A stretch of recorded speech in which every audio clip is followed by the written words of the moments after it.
नमस्कार, मी फराह खान. तुम्ही पाहताय न्यूज 18 लोकमत. बुलेटिनमध्ये आताच्या घडीच्या सर्व महत्त्वाच्या घडामोडी पाहणार आहोत आणि सुरुवातीला एक मोठी बातमी आहे.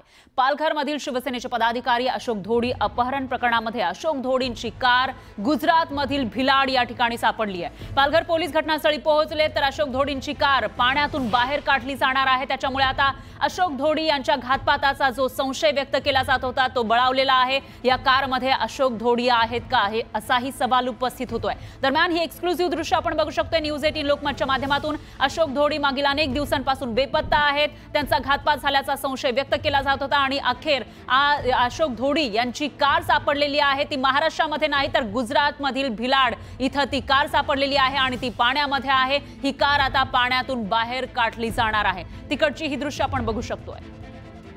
आणि याविषयी अधिक माहितीसाठी आपले प्रतिनिधी राहुल पाटील हे आपल्या सोबत जोडले गेले आहेत. राहुल, काय सांगाल? अशोक धोडी अनेक दिवसांपासून बेपत्ता, आता त्यांची कार सापडली आहे आणि धोडी नेमके कुठे आहेत असाही सवाल उपस्थित होतोय.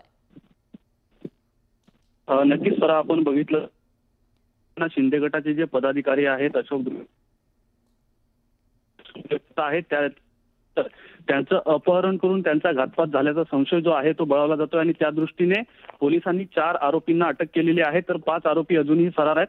मात्र काल जे 4 आरोपी अटक केले त्यांच्याकडून पोलिसांना अशी माहिती मिळाली की अशोक धोडी यांची जी ब्रिझा कार आहे लाल कलरची ती त्यांनी गुजरातच्या एका सरीग्राम मालाफलिया या ठिकाणी जी बंद दगडखाना आहे या दगडखान्यात टाकल्याची माहिती जी आहे ती समोर आलेली आहे. मात्र यात अशोक धोडी यांचा घातपात करून ते या गाडीत आहेत का हा प्रश्न अजूनही कायम आहे. कारण की या ठिकाणी आपण पाहिलं तर ही दगडखान जी आहे ती जवळपास 35 ते 40 फूट खोल आहे. 35 ते 40 फूट इतकं पाणी या सगळ्या दगडखानीत आहे. त्याच्यामुळे ही कार जी आहे ती सर्वप्रथम काढली जाणार आहे. पालघर पोलीस सध्या घटनास्थळी दाखल झालेले आहेत. पालघरचे पोलीस अधीक्षक बाळासाहेब पाटील यांचं सुद्धा या सगळ्या प्रकरणावर विशेष लक्ष आहे. ते सुद्धा आता काही वेळापूर्वी त्या ठिकाणी दाखल झाले आहेत आणि अवघ्या 20 ते 25 मिनिटांमध्ये ही कार जी आहे ती बाहेर काढली जाणार आहे आणि त्याच्यानंतर अशोक धोडींचं नेमकं काय झालं हे स्पष्ट होईल. निश्चितच राहुल, अशोक धोडींचं नेमकं काय झालं ते आणखी काही वेळामध्ये स्पष्ट होऊ शकेल. मात्र ही जी कार सापडलेली आहे तुम्ही सांगितलं तसं 35 ते 40 फूट खोल पाण्यामध्ये ही कार आहे. त्याविषयीची माहिती नेमकी कशी मिळाली आहे आणि पोलीस इथं कधी पोहोचले? नक्कीच असेल किंवा त्यांचं जे अपहरण झालं ते महाराष्ट्र आणि गुजरात सीमेलगतच झालं. त्याच्यामुळे पोलीस प्रशासनाने या ठिकाणचे रस्त्यांवरील जे सीसीटीव्ही कॅमेरे आहेत ते तपासले. त्या तपासानुसार ही गाडी याच भागात आल्याचं प्रथमदर्शनी जे आहे ते पोलिसांच्या निदर्शनास आलं. त्यानंतर जे आरोपी अटक केले 4 त्यांना काल न्यायालयात हजर केलं असता त्यांना 7 दिवसांची पोलीस कोठडी मिळाली आणि या पोलीस कोठडीत चौकशी करत असताना ही प्राथमिक माहिती जी आहे ती पालघर पोलिसांना मिळाली. त्या दृष्टीने पालघर पोलिसांनी या ठिकाणी येऊन पाहणी केली. मात्र या ठिकाणी एक गाडीचा पार्ट जो आहे अशोक धोडी यांच्या तो गाडीचा पार्ट जो आहे तो दगडाला लागून बाहेर पडल्याचं पाहायला मिळतं आणि याच सगळ्यावरून संशय जो आहे तो बळावला. त्यानंतर पाण्यात टाकून या ठिकाणी तपास करण्यात आला. त्यामध्ये असं आढळून आलं की जवळपास 35 ते 30 फुटांवरती खाली पाण्यात एक लाल कलरची ब्रिझा कार आहे आणि ती अशोक धोडी यांचीच असल्याची माहिती जी आहे ती आता समोर आली आहे. निश्चितच राहुल, त्याच्यामुळे आता ही कार नेमकी कधी पडली आणि जर या कारमध्ये अशोक धोडी असतील तर ते जिवंत असण्याची शक्यता खूपच कमी आहे. त्यामुळे या विषयीची अपडेट आपण घेत राहूया. दरम्यान धन्यवाद तुम्ही दिलेल्या या सविस्तर माहितीसाठी. तर धोडींच्या कुटुंबियांनी नेमके काय आरोप केलेत ते बघूयात. वाटते की एवढे दिवस घेतले ना हे लोकांनी तर जो आरोपी अविनाश रामन धोडी आहे याने त्याला 5-6 दिवस जे भेटले त्याच्यामध्ये जे पुरावे त्याला भेटलेले आहेत त्याने नष्ट केले असेल असं आम्हाला वाटते. आणि दुसरी गोष्ट तो फरार झाला म्हणजे आम्हाला असं आता वाटतंय की घोलर पोलीस स्टेशन यांचा पण हात असेल असं आम्हाला वाटत आहे. आणि जे बाकीचे पुरावे बाकी आहेत ते तो नष्ट करायला गेला असेल असं आम्हाला वाटतंय. आता या बातमीची अपडेट आपण घेत राहूया. दरम्यान आणखी एका मोठी बातमी समोर येते. नाशिकमधून नाशिकच्या सिडको परिसरामध्ये घरात सामूहिक नमाज पठण केलं जात असल्यानं 2 धर्मियांमध्ये वाद झाला.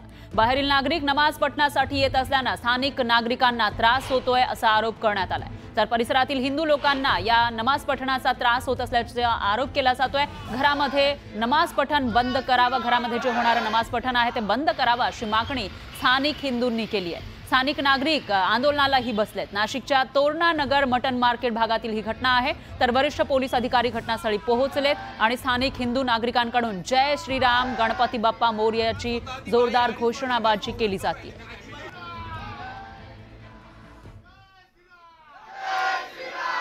होता ती बाई 2.5 वर्षापासून सहन करून राहिली ती फॅमिली।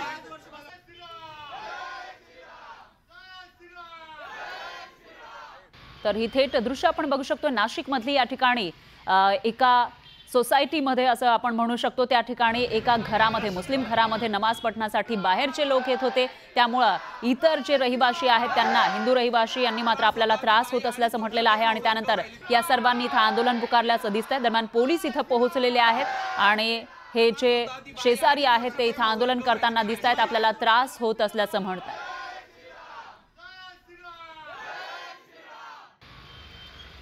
जे सिडकोचे घर आहेत हे आपल्या गरीब वस्तीत राहणाऱ्या लोकांसाठी दिलेले आहे। इथे काही कोणत्या प्रकार कोणत्या धर्माच्या किंवा कोणत्या जातीचं कुठल्याच प्रकारचं पठण करायची ही जागा नाही आहे। हे आपण इथं सार्वजनिक राहण्यासाठी आहे। कुठल्याही प्रकारची इथं मद्रासा ओपन केलेली आहे। हे सिडकोचं घर आहे आणि अनधिकृत चालू आहे।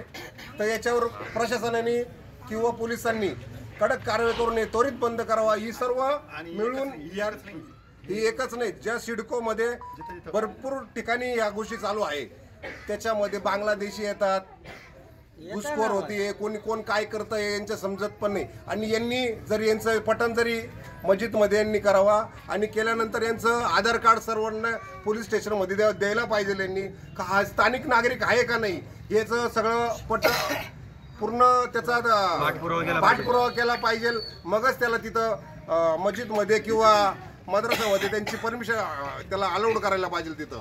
एवढंच बोलतो। आणि याविषयी अधिक माहितीसाठी आपले प्रतिनिधी लक्ष्मण घाटोळ हे आपल्यासोबत जोडले गेले आहेत। लक्ष्मण, काय सांगाल, नमाज पठणावरून एका घरामध्ये नमाज पठणावरून हा वाद झालेला होता, नेमकं काय घडलंय आणि पुढे आता पोलीस पोहोचलेत, ते काय कारवाई करतायत? नाशिकच्या सिडको परिसरामध्ये असलेल्या तोरणा नगर परिसरातील हा सगळा प्रकार आहे। एका शासकीय रहिवासी भागामध्ये ज्या ठिकाणी नागरिकांना राहण्यासाठीची घरं आहे, सिडकोचा हा सगळा परिसर आहे आणि रहिवासी भागामध्ये असलेल्या एका घरामध्ये काही मुस्लिम लोक जे आहेत ते त्या घरामध्ये नमाज पठण करत असल्याचा आरोप या स्थानिक हिंदू नागरिकांचा आहे। त्यामध्ये त्यांचं म्हणणं असं आहे की नमाज पठण करण्यासाठी सामूहिक जर नमाज पठण करायचं असेल तर त्यासाठी दर्गे आहेत किंवा इतर जे त्यांचे मुस्लिम धर्मियांचे धर्मस्थळ आहेत त्या ठिकाणी त्यांनी सार्वजनिक पद्धतीने नमाज पठण करावं, त्याला आमचा कुठेही विरोध नाहीये। घरात 1-2 लोकांनी नमाज पठण करत असेल तर त्यालाही आमचा विरोध नाही। मात्र या घरामध्ये एकाच वेळेला शुक्रवारच्या वेळेला आणि नमाज पठणाची जी वेळ असते त्या वेळेला जवळपास 150-200 लोक जे आहेत ते अचानकपणे येतात आणि त्या ठिकाणी ते नमाज पठण करतात आणि अचानकपणे हे लोक एकाच भागामध्ये आल्यामुळे तिथे रस्त्यामध्ये वाहनं लावणं असेल, बाहेर पडत असताना गर्दी होणं असेल, हा त्रास जो आहे तो वारंवार या स्थानिक नागरिकांना त्या ठिकाणी सहन करावा लागतोय। आणि या सगळ्याच्या संदर्भात या स्थानिक नागरिकांनी यापूर्वी पोलिसांकडे वारंवार तक्रार केली, मात्र त्यावर कुठलीही कारवाई झाली नाही आणि त्यानंतर संतप्त झालेल्या नागरिकांनी आज अशा पद्धतीने रास्ता रोको आंदोलन केलेलं आहे आणि या सगळ्या प्रकरणावर चौकशी करून कारवाईची मागणी केलेली आहे। स्थानिक पोलीस घटनास्थळी दाखल झालेले आहेत, त्यांच्याकडनं या सगळ्या प्रकरणाचा तपास केला जातोय, चौकशी केली जाते। मात्र या ठिकाणी आता लक्ष्मण, हा मुद्दा लक्षात आला आहे, आता पुढे नेमकं काय होणार ते बघावं लागणार आहे। दरम्यान धन्यवाद तुम्ही दिलेल्या या सविस्तर माहितीसाठी।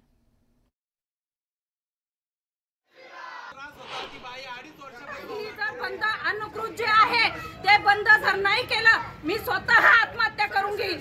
मी स्वतः इथं उभी आहे, माझं नाव शैला भीमराव शिरसाटे, मी स्वतः आत्महत्या करून घेईल पण यांना पूर्णपूर पडून जाईल।